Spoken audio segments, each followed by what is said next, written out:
Welcome to the History Maps podcast. We are getting right into it today. Yeah, we are, because if you look at the political landscape of the Mediterranean in the 11th century, you have this massive ancient superpower. Right, the Byzantine Empire. Exactly. Complete with a highly complex bureaucracy, standing armies, and, centuries of institutional knowledge. On paper, this is a state that is virtually invincible. And then, on the other hand, you have a few dozen landless exiles from northern France. Just showing up on the frontier looking for mercenary work. Yeah, by all conventional logic, those mercenaries should be absorbed or dispersed or just entirely eliminated by the imperial state. But if you fast forward just a few decades, those exiles have not only dismantled the superpower's authority in Italy, but they are actively besieging its core territories across the sea.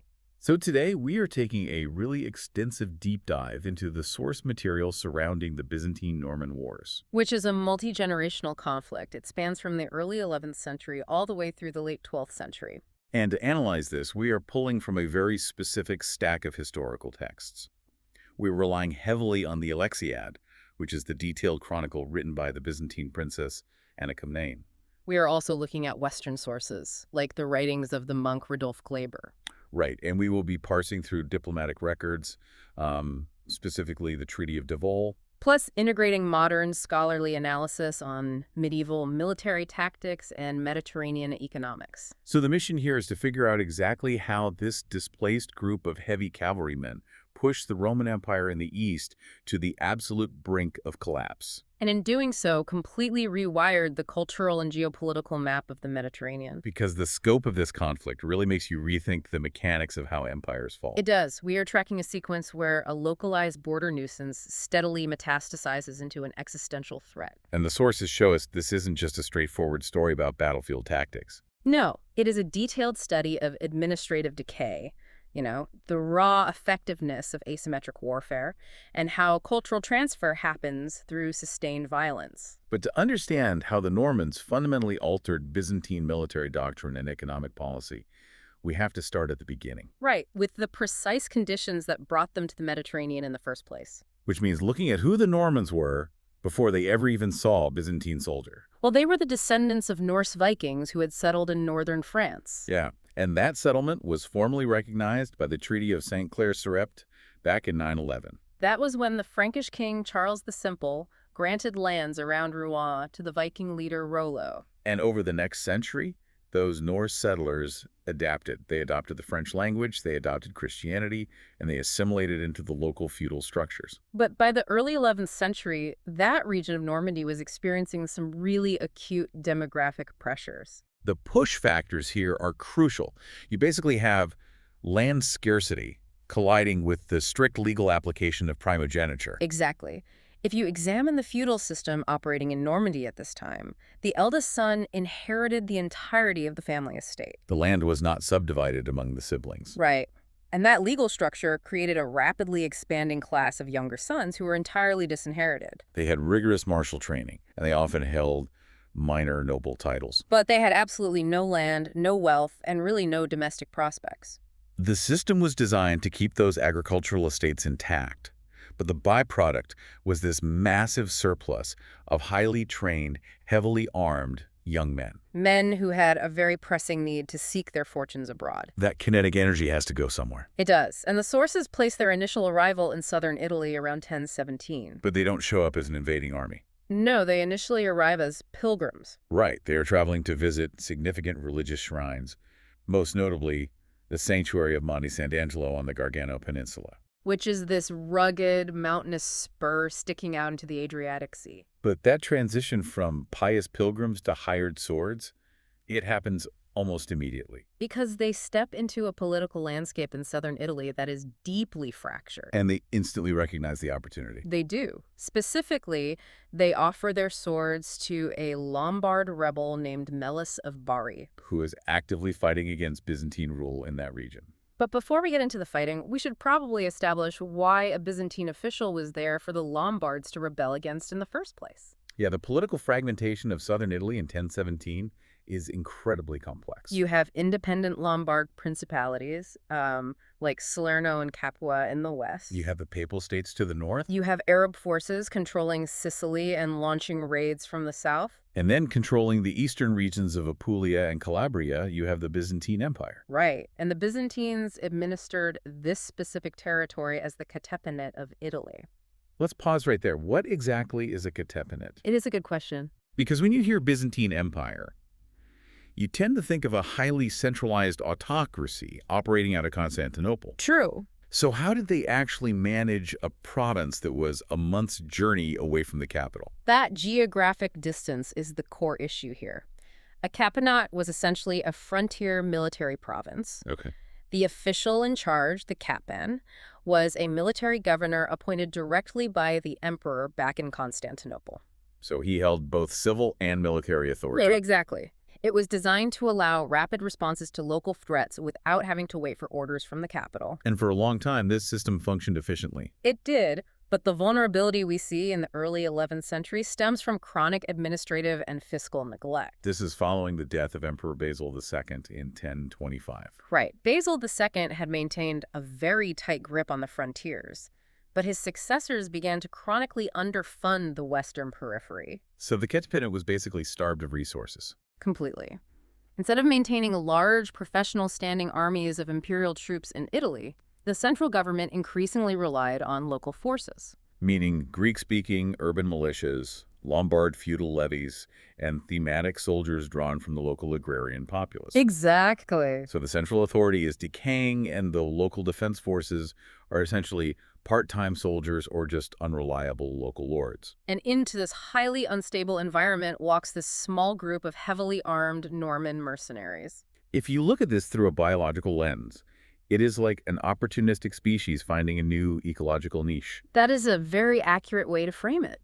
The Normans arrived in very limited numbers, but they possessed a specific trait that was perfectly suited to exploit this exact habitat. And that trait was heavy cavalry shock tactics. Which brings us to May 1017 and the Battle of Arenula. This is where the Norman mercenaries, fighting alongside Malus of Bari, first demonstrate their effectiveness against imperial Byzantine forces. The Battle of Arenula proves that the Norman method of warfare yielded immediate, high-value returns against the local forces the Byzantines were fielding. Because the Norman heavy cavalry charge was a highly specialized kinetic mechanism. We are not just talking about men riding horses. No, not at all.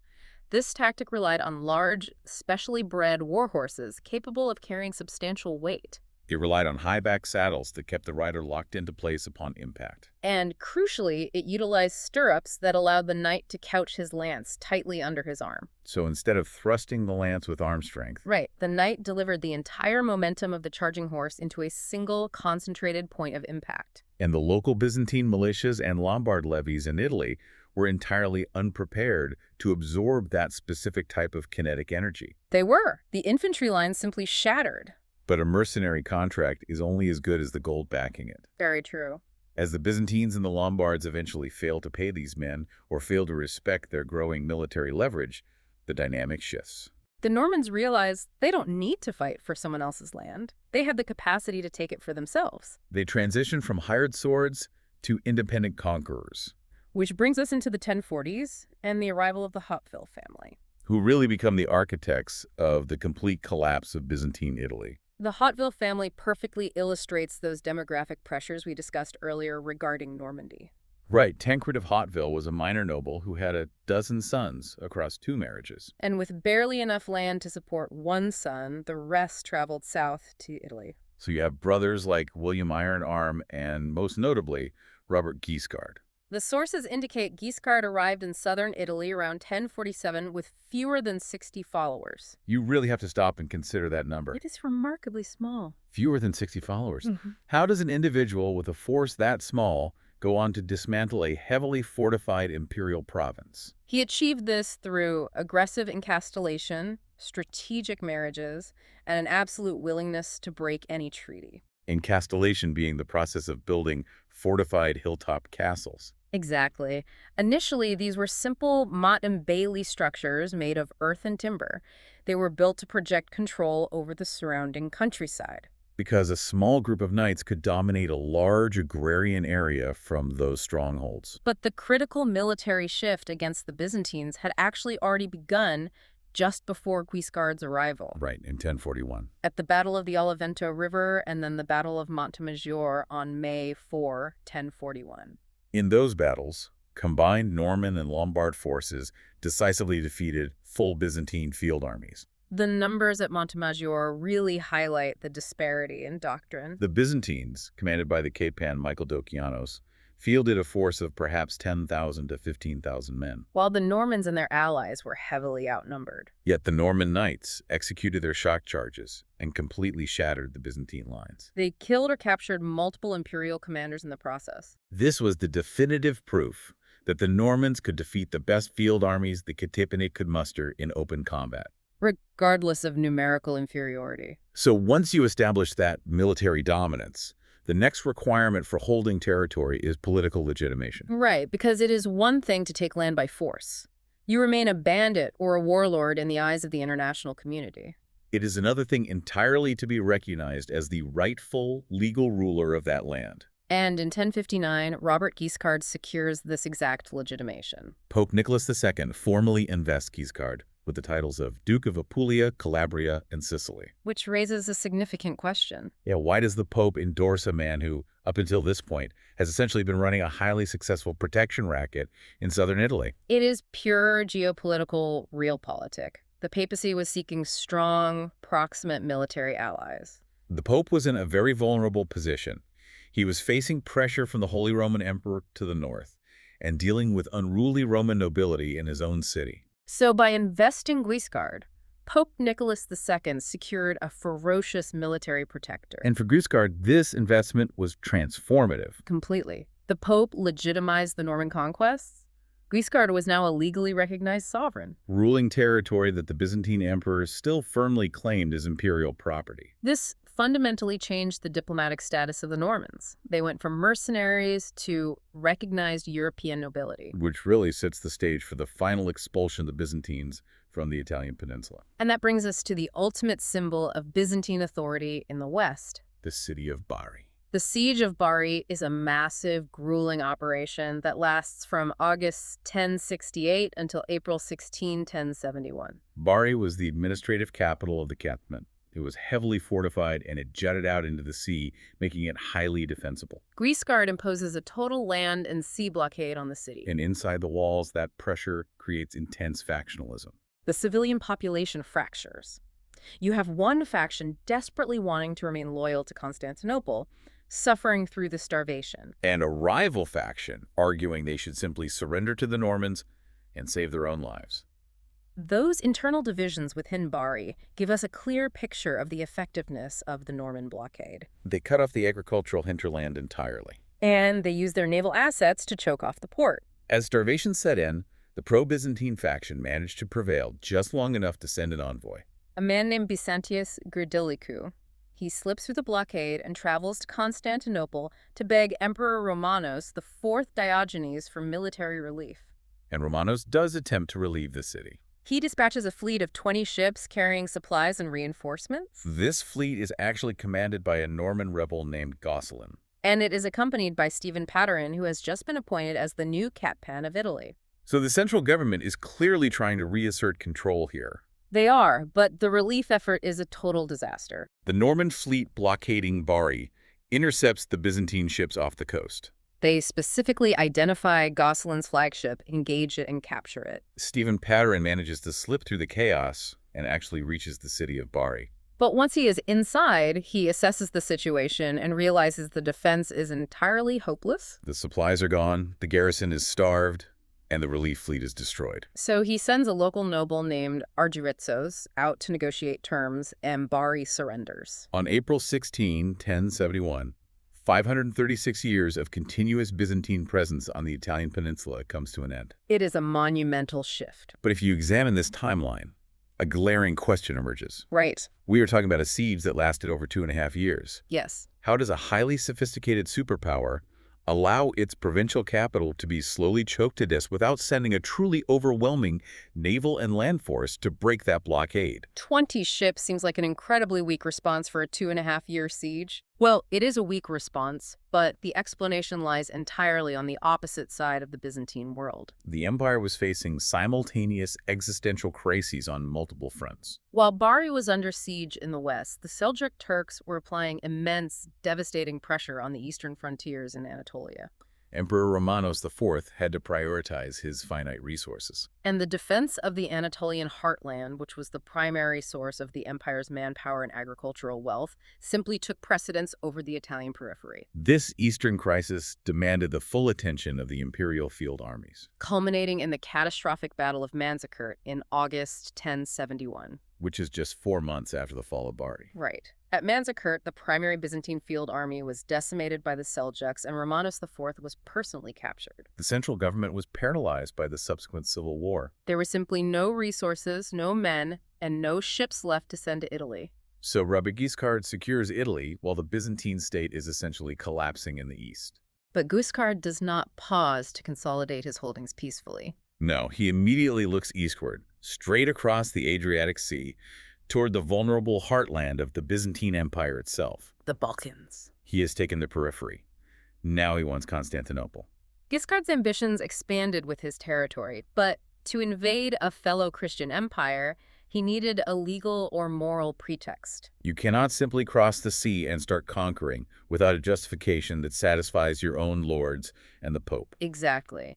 And he found his pretext in the turbulent internal politics of Constantinople following the disaster at Manzikert.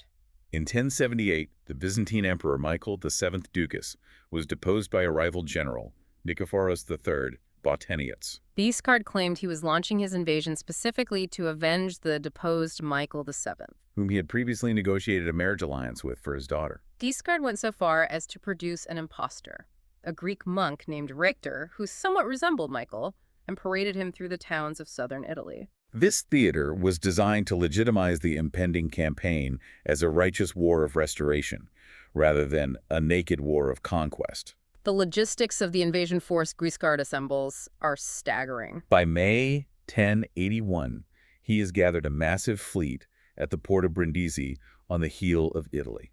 The sources indicate roughly 150 vessels. And these were not just standard transport galleys. No, they included highly specialized horse transports designed specifically to carry heavy cavalry across open water. He was transporting a force estimated between 15,000 and 30,000 men. Crucially, this included roughly 1,300 heavy Norman knights, along with extensive prefabricated siege equipment. Transporting 1,300 war horses across the Adriatic is a logistical triumph. It underscores how sophisticated the Norman administration had become. Horses are incredibly difficult cargo. They require vast amounts of fresh water and daily forage. The specialized ships required complex loading ramps.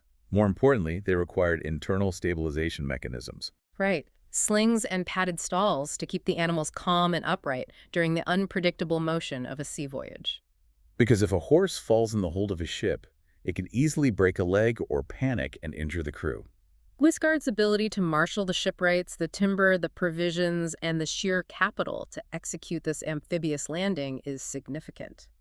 It demonstrates that the Normans were no longer just a band of successful mercenaries.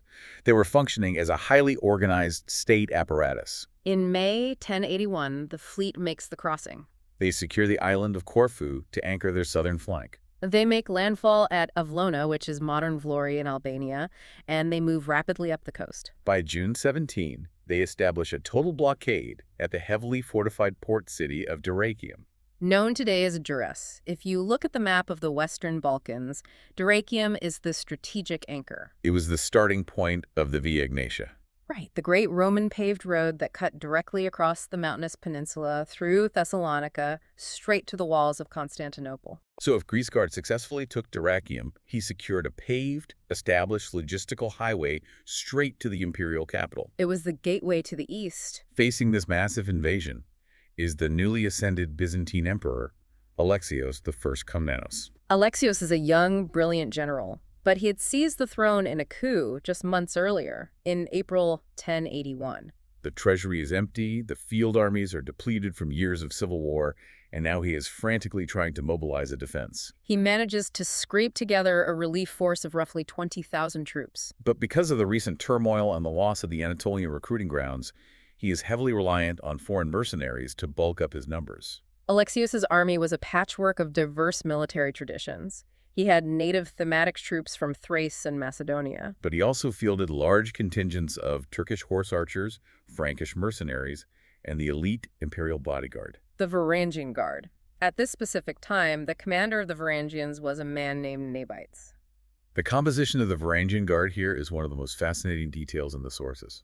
It really is. The Varangians were traditionally Norsemen or Rus. But by 1081, the Guard contained a significant number of Anglo-Saxon exiles. These were warriors who had fled England after the Norman conquest in 1066. Think about the geography and the timeline here.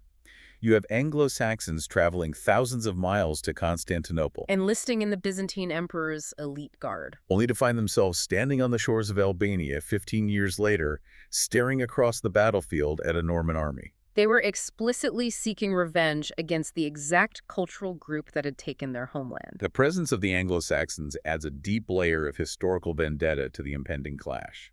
But before we detail the battle, we have to address the geopolitical framing of the invasion. Because Pope Gregory VII actively endorsed Guiscard's campaign against the Byzantine Empire. Which is notable because the Byzantines were Christians. Right. So you have to ask, Yeah. was this papal endorsement an early prototype of the Crusades? A holy war blessed by the Church? Or was it something more cynical? Well, considering the First Crusade is still 14 years away, you might wonder if this is the Pope testing the waters of holy war. Exactly. But it was overwhelmingly a geopolitical maneuver, cloaked in religious justification. Pope Gregory VII had actually excommunicated Robert Guiscard just a few years prior. Right, for seizing territories that belonged to the Papal States, but the political winds shifted. The Pope found himself locked in a desperate existential struggle against the Holy Roman Emperor Henry IV. Gregory needed a powerful military protector in Italy to counter Henry's forces, and Guiscard was the only viable option. So the Pope lifted the excommunication and formally endorsed the invasion of Byzantium. He did this not out of theological fervor to reunite the churches, but as a direct political transaction to secure Norman military backing for his own survival. Pure papal realpolitik. Let us examine the siege of Dyrrhachium itself before Alexios and the relief army arrive. The Normans arrive at the walls, and they demonstrate highly advanced engineering capabilities. They did not just rely on starving the city or charging the gates. They constructed massive wooden siege towers. And to protect these towers from Byzantine incendiary weapons like Greek fire, they completely encased them in raw animal hides.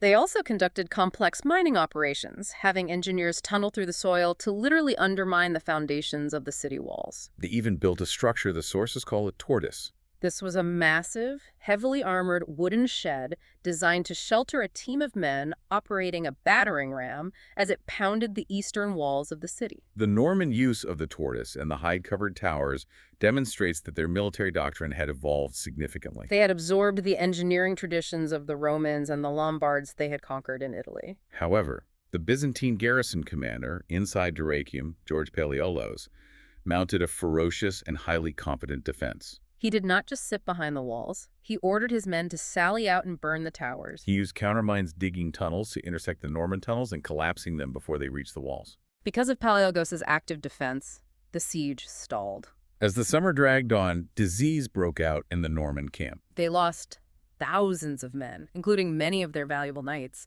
to illness and hunger. Which brings us to the autumn, October 1081. Emperor Alexios finally arrives with his relief army. The long, grueling siege sets the stage for a massive pitched battle outside the city walls. We are looking at two entirely different military doctrines colliding. You have the Byzantine combined arms approach facing the Norman shot cavalry doctrine. The tactical deployment dictates everything that follows. Alexios forms his army in a traditional crescent shape. He takes command of the center himself. Grigory Pakarianos commands the Byzantine left wing, and Nikephoros Malsinos commands the right. Crucially, Alexios orders the Varangian Guard to dismount and serve as the vanguard. They march slightly ahead of the main Byzantine line. On the Norman side, Robert Guiscard commands the center. While his son, Bohemond, commands the Norman left wing, which directly faces the Byzantine right and the advancing Varangians. The battle opens, and the Varangians charge. The physical reality of this moment is brutal. You have heavily armored infantry wielding massive two-handed battle axes sprinting toward the Norman lines. If you think about the physics of a charge like this, it is like swinging a heavy hammer with entirely too much momentum. If that hammer connects with the target, the transfer of energy is absolutely devastating. But if it misses, or if the person swinging it loses their footing for even a second, they are left completely off balance, overextended, and exposed. The Varangians hit the Norman infantry screening the front lines, and they completely shatter them. The initial impact was exactly as devastating as you described. The heavy axes of the Varangians easily routed the Lombard infantry and the lighter skirmishers screening the Norman positions. However, the Varangians, fueled perhaps by that Anglo-Saxon desire for revenge we discussed, pursued the fleeing infantry too far. They broke the cohesion of the Byzantine formation.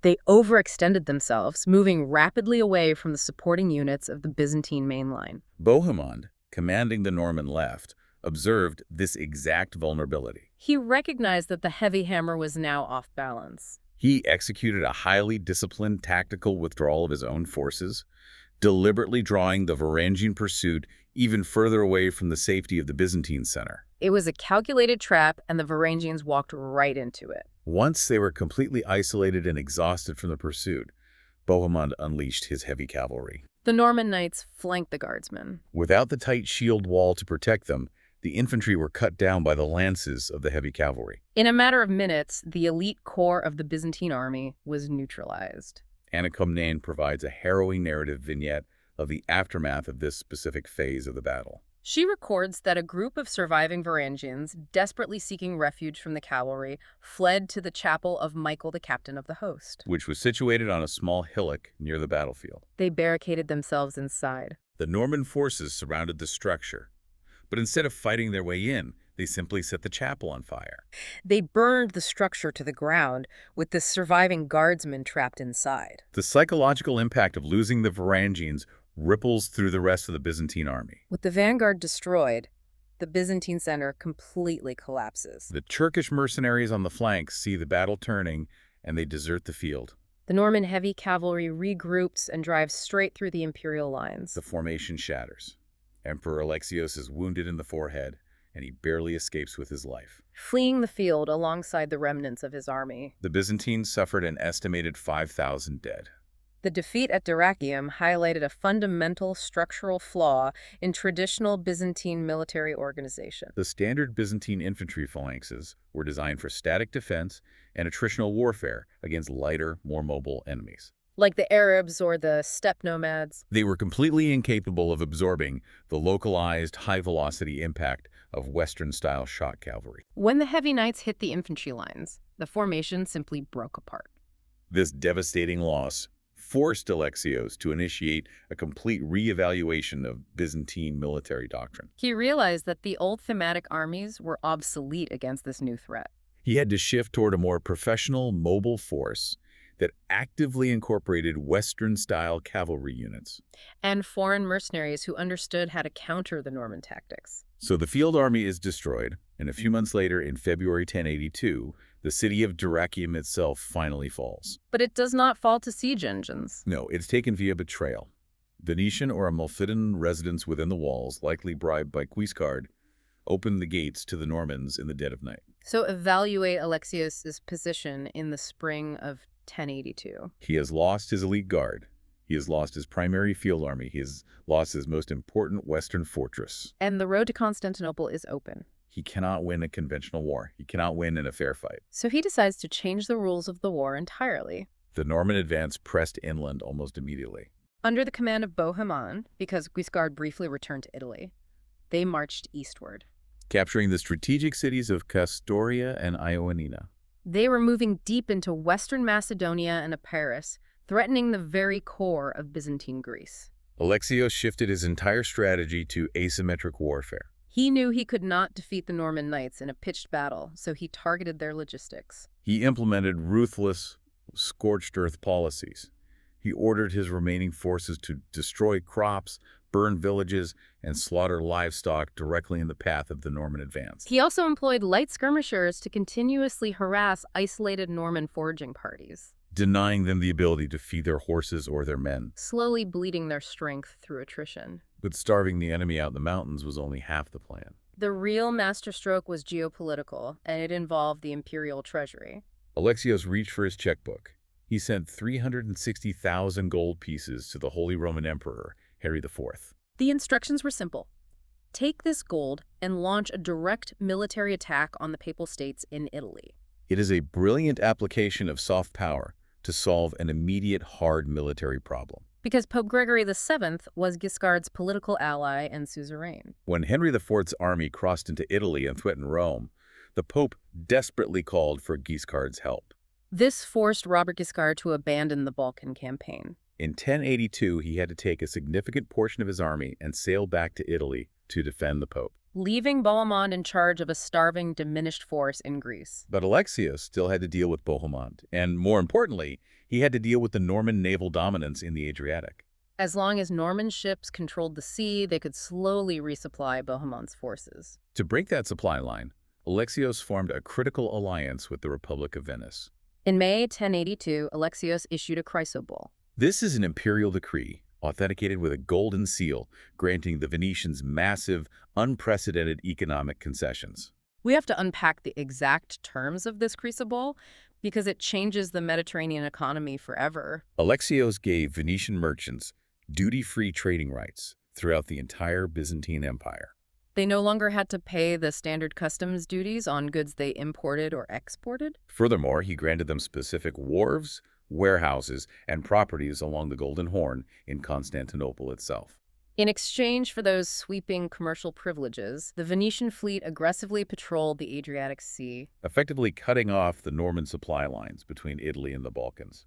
It is incredibly ironic. Alexios effectively neutralized the invasion not with a sword, but with sweeping economic concessions and bribery. The strategy worked exactly as intended. Deprived of reinforcements, supplies, and his father's leadership, Bohemond's position deteriorated rapidly. At the Battle of Larissa in 1083, Alexios utilized a new tactical approach. He employed Cuman nomadic cavalry allies to launch hit-and-run attacks. And he used feigned retreats to deliberately disrupt the disciplined Norman formations. Once the knights broke ranks to pursue the retreating Byzantines, they were isolated and defeated. Bohemond was handed a severe defeat and was forced to retreat toward the coast. Finally, in 1085, the existential threat evaporated. Robert Guiscard died of typhus while attempting to launch a new naval expedition near the island of Cephalonia. His sudden death triggered a massive succession crisis back in southern Italy, forcing Bohemond and the remaining Norman forces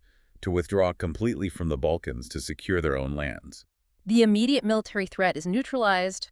The Normans are gone. But we have to look at the long-term cost of that Venetian alliance. The cost to the Byzantine state was astronomical. The crucible of 1082 saved the empire militarily in the short term, but it inflicted a fatal wound on its economy in the long term. By granting the Venetians tax-free trading status, Alexios surrendered control of the empire's maritime commerce. Domestic Byzantine merchants, who still had to pay the heavy imperial taxes, could no longer competitively price their goods against the Venetians. The domestic merchant class was economically gutted. This treaty ceded the eventual total domination of Byzantine trade by the Italian maritime republics. It drained the empire of its core revenue streams for centuries to come, ensuring the state would continually struggle to fund its own defense. The direct conflict in the Balkans ended in 1085. But the story of the Byzantine-Norman Wars does not stop there. Because the diplomatic appeals for Western aid that Alexios sent during these very wars and the ensuing conflicts with the Turks inadvertently set the stage for something massive. The First Crusade. By 1095, Pope Urban II called for an armed pilgrimage to the east. And suddenly, the Normans were marching back into Byzantine lands, but this time under the banner of the cross. The First Crusade represents a massive diplomatic miscalculation by Constantinople. Emperor Alexios had asked the Pope for small bands of professional mercenaries to help fight the Seljuk Turks in Anatolia. What he received instead was a massive, decentralized, uncontrollable migration of armed zealots. And among the leaders of this crusade was his old enemy, Bohemond. Bohemond joined the movement, leading a large, highly effective contingent of Norman knights. During the passage through Constantinople, Alexius required all the Western leaders to swear an oath of fealty, promising to return any captured cities that had formerly belonged to the Byzantine Empire. Bohemond swore this oath. But the sources make it clear Bohemond had absolutely no intention of keeping it. In June 1098, after a grueling siege, Bohemond plays a pivotal role in capturing the great city of Antioch in Syria. Antioch was an ancient patriarchal seat, a vital economic hub, and historically one of the most important cities in the Byzantine Empire. Instead of handing the keys over to the Byzantine representatives, Bohemond claims the city for himself, establishing the independent principality of Antioch. This was a direct, brazen violation of his solemn oath. And it deeply traumatized the Byzantine administration. Bohemond knew the Byzantines would eventually march an army south to attempt to reclaim it, so he took preemptive action. In 1104, Bohemond left his nephew, Tancred, in charge of defending Antioch, and he sailed back to Italy to raise a new army. For a preemptive strike against the empire. And he frames this new invasion brilliantly.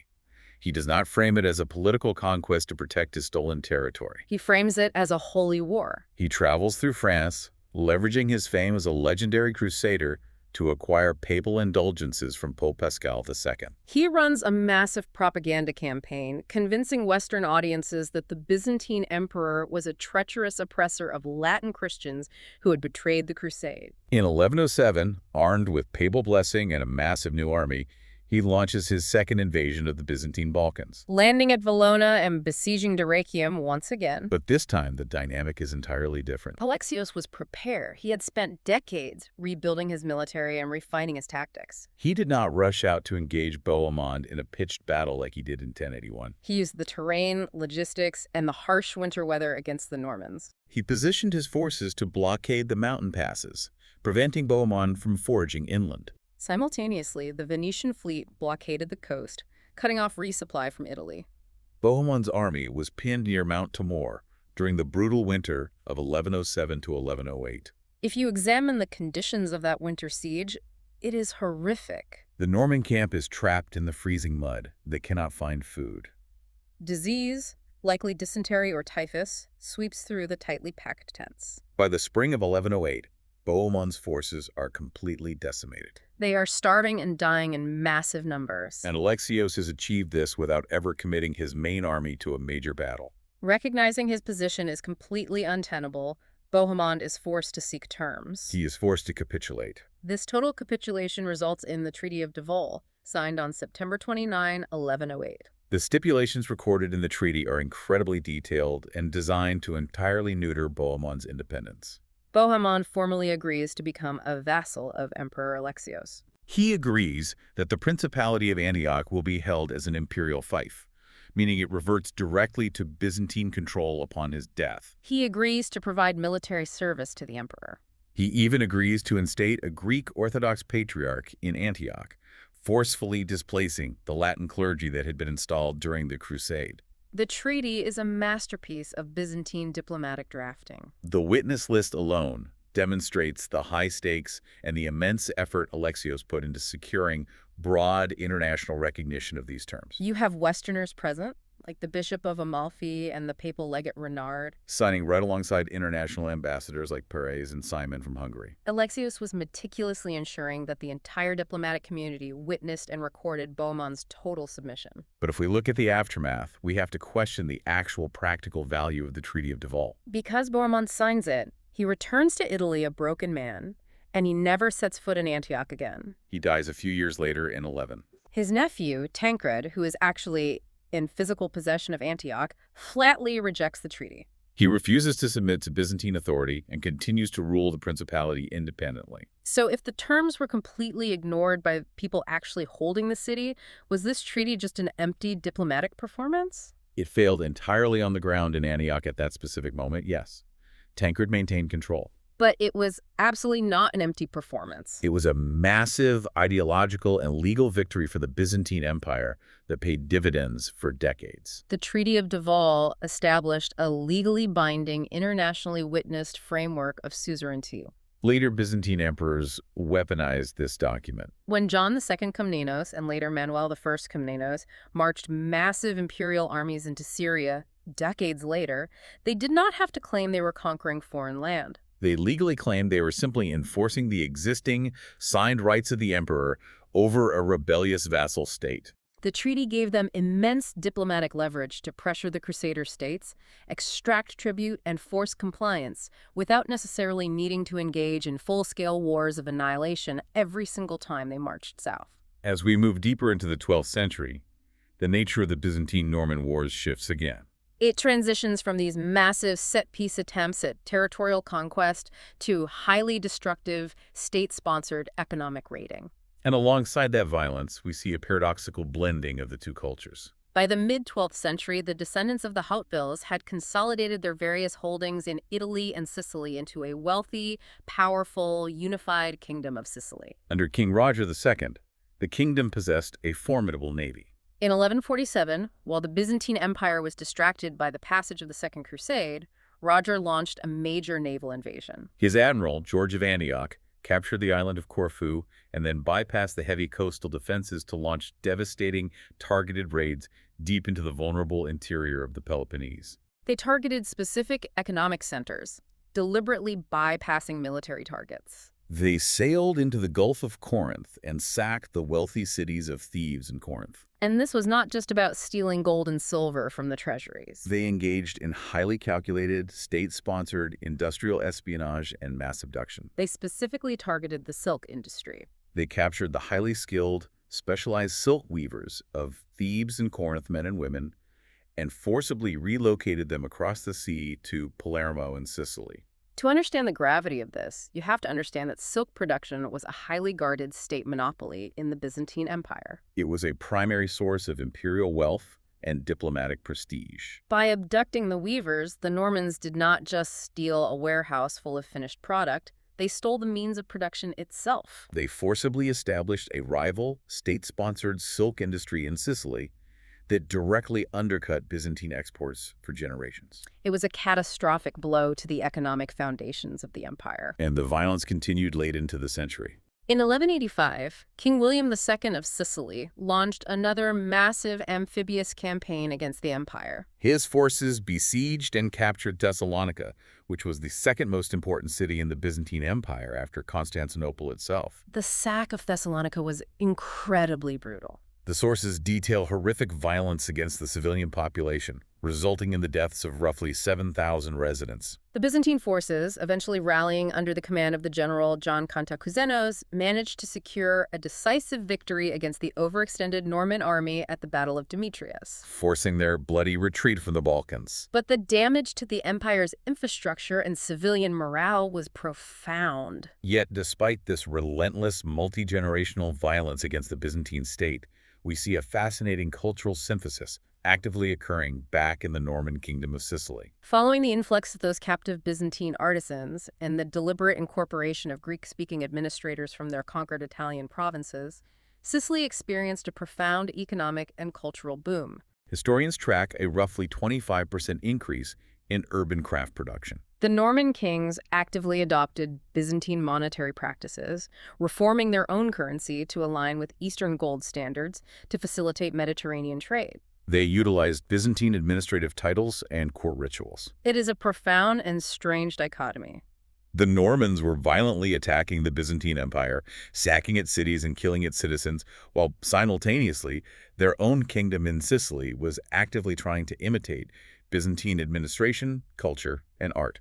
The ultimate physical manifestation of this conflict and subsequent synthesis is the Cappella Palatina in Palermo, commissioned by Roger II. If you examine the architecture of this building, you see traditional Norman structural forms overlaid with Islamic pointed arches from the local Sicilian craftsmen. And the interior is covered entirely in glittering Greek-inscribed Byzantine mosaics crafted by imported Eastern artists. It is a physical embodiment of the hybridized Mediterranean world the Normans created through conquest. How do historians process this legacy? When you look at the primary sources, you have completely opposing narratives depending on who is doing the writing. The historiographical legacy is deeply fractured. If you read Anna Commone's Alexiad, the Normans, specifically Robert Guiscard and Bohemond, are portrayed as greedy, bloodthirsty barbarians driven only by avarice and a demonic desire for destruction. They're framed as a chaotic threat to civilization itself. Conversely, if you read Norman chroniclers like Geoffrey Malaterra, they emphasize divine favor. Malaterra frames the Hutvilles as righteous instruments of God's will. Men who brought order, true religion, and vitality to a decadent and decaying East. Modern historians, stepping back from the rhetoric, view this multi-century pressure as the ultimate catalyst for the Comnenian military restoration. To fight the Normans, the Byzantines were forced to innovate. They developed the pronoia system. Let us define that clearly, because that system changes the fabric of the empire. What exactly is a pronoia? A pronoia was a grant by the emperor of the state's revenue-producing lands. Instead of paying a soldier a salary from the central treasury, which was empty, the state granted a military commander the right to collect the taxes and agricultural revenues from a specific plot of land. In exchange for this revenue, the commander was obligated to provide a specific number of fully equipped, highly trained cavalrymen for the imperial army. It essentially decentralized military funding and reorganized Byzantine society to produce the type of professional, heavily armored cavalry necessary to fight the Normans. It revitalized the armies in the short term. However, the sheer duration and intensity of the Norman wars, coupled with the economic concessions given to Venice, permanently exhausted the resources of the Byzantine state. The pronoia system weakened central authority over time, making the empire fatally vulnerable to internal fragmentation and the eventual catastrophe of the Fourth Crusade in 1204. It leaves you with a profound thought to mull over. The mechanics of war often serve as the most efficient vectors for cultural exchange. The Normans spent nearly 2 centuries trying, and ultimately failing, to conquer the Byzantine Empire. But by capturing its people, adopting its art, and replicating its administrative structures, they ensured that a ghost of Byzantium lived on in the vibrant culture of southern Italy, long after the actual empire fell into ruin. Thank you for listening. History Maps. Learn history visually.